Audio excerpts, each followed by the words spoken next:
प्रहरी चौकी बगाएको छ, सुरक्षामा खटिएका प्रहरीहरू सम्पर्क विङ छन्, स्वास्थ्य चौकी बगाएको छ, एम्बुलेन्सहरू बाटोमा हिँड्दै गर्दा बगाएको अवस्था छ, ब्याङ्क बगाएको छ, सम्पूर्ण बजार नै बगाएको अवस्था छ। दर्शकबिन, देश अत्यन्तै विपद र कठिन घडीमा छ। यति बेला हामी प्रधानमन्त्री तथा मन्त्री परिषदको कार्यालय अगाडिबाट उपस्थित भएका छौँ।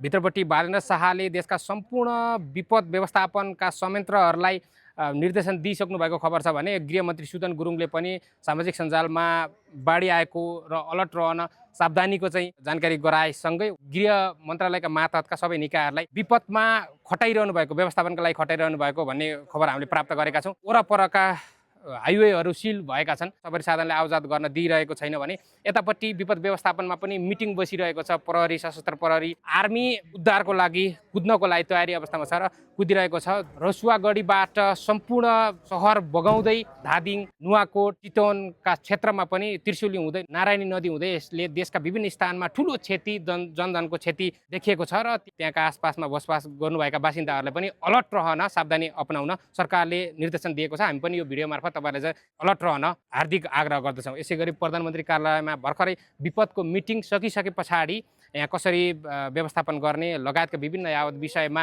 जनधनको क्षति भइसके पछाडि देशमा ठुलो आर्थिक घाटा पनि भएको छ र धेरै हजारौँको सङ्ख्यामा मानिसहरूले ज्यान गुमाएको भन्ने खबर आएको छ। यद्यपि कति जनाले ज्यान गुमाएर कतिको जनधनको क्षति भयो भन्ने यथेष्ट पुष्टि नभइसकेको अवस्था छ। हामी सिंहदरबारमा छौँ। देशभरि भइरहेको घटनाको के हुन्छ हामी यहाँबाट अपडेट गराउँदै जानेछौँ। हामीलाई फलो गरेर अपडेटेड पनि रहनुहोला। पछिल्लो घटनाक्रमको विषयवस्तुहरू तपाईँलाई अपडेट गराउँदै जानेछौँ।